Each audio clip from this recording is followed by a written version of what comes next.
Lawrence was the youngest son of Mace Tyrrell, the Lord of Highgarden and Warden of the South. At 16, he was the youngest rider on the field, yet he had unhorsed 3 knights of the King's Guard that morning in his first 3 jousts. Sansa had never seen anyone so beautiful. His blade was intricately fashioned and enameled as a bouquet of 1,000 different flowers, and his snow-white stallion was draped in a blanket of red and white roses. After each victory, Sir Loras would remove his helm and ride slowly round the fence, and finally pluck a single white rose from the blanket and toss it to some fair maiden in the crowd. His last match of the day was against the younger Roys. Sir Robert's ancestral runes proved small protection as Sir Loras split his shield and drove him from his saddle to crash with an awful clangor in the dirt. Robert lay mourning as the victor made his circuit of the field. Finally, they called for a litter and carried him off to his tent. Dazed and unmoving, Sansa never saw it. Her eyes were only for Sir Loras. When the white horse stopped in front of her, she thought her heart would burst. To the other maidens he had given white roses, but the one he plucked for her was red. "Sweet lady," he said, "no victory is half so beautiful as you." Sansa took the flower timidly, struck dumb by his gallantry. His hair was a mass of lazy round curls, his eyes like liquid gold. She inhaled the sweet fragrance of the rose and sat clutching it long after Sir Loras had ridden off. When Sansa finally looked up, a man was standing over her, staring. He was short, with a pointed beard and a silver streak in his hair, almost as old as her father. "You must be one of her daughters," he said to her. He had green eyes that did not smile when his mouth did.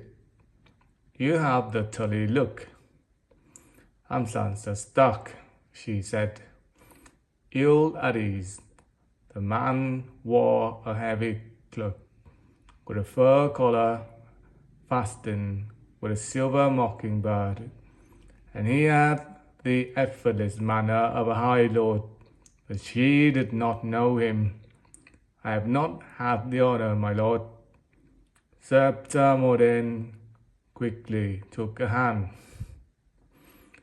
"Sweet child, this is Lord Peter Baelish, one of the King's small council. Your mother was my queen of beauty once," the man said quietly. His breath smelled of mint. "You have her hair." His finger brushed against her cheek as he stroked one auburn lock. Quite abruptly, he turned and walked away. By then the moon was well up and the crowd was tired. So the king decreed that the last 3 matches would be fought the next morning. Before the melee, while the commons began their walk home, talking of the day's joust and the matches to come on the morrow, the court moved to the riverside to begin the feast.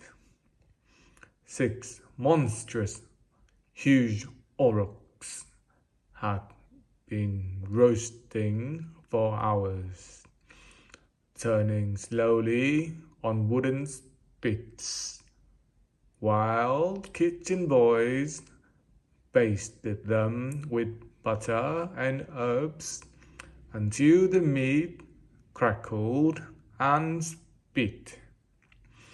Tables and benches had been raised outside the pavilions, piled high with sweet grass and strawberries and fresh baked bread. Sansa and Septimodene were given places of high honor. To the left of her, to the left of the raised dais, where the king himself sat beside his queen. When Prince Joffrey seated himself to her right, she felt her throat tighten. He had not spoken a word to her since the awful thing that had happened. She had not dared to speak to him.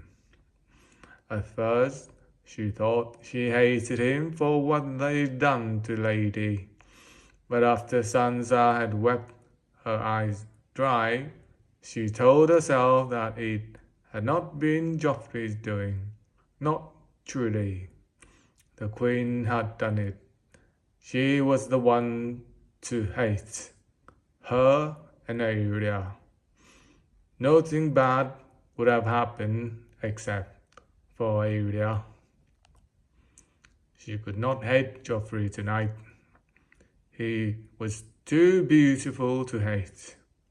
He wore a deep blue doublet studded with a double row of golden lions' heads, and around his brow a slim coronet made of gold and sapphires.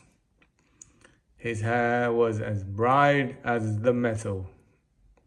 Sansa looked at him and trembled, afraid that he might ignore her, or worse, turn hateful again and send her weeping from the table.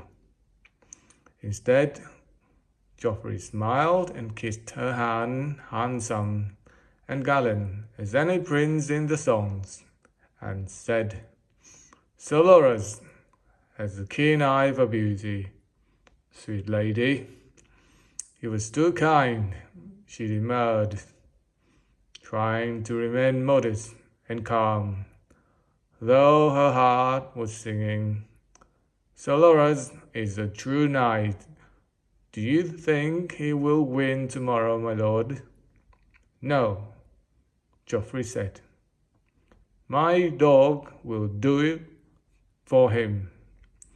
Or perhaps my Uncle Jamie. And in a few years, when I'm old enough to enter the list, I shall do for them all." He raised his hand to summon a servant with a flagon of iced summer wine, and poured her a cup. She looked anxiously at Septimodene until Joffrey leaned over and filled the Septa's cup as well. So she nodded and thanked him graciously and said not another word. The servants kept the cups filled all night. Yet afterward, Sansa could not recall ever tasting the wine. She needed no wine.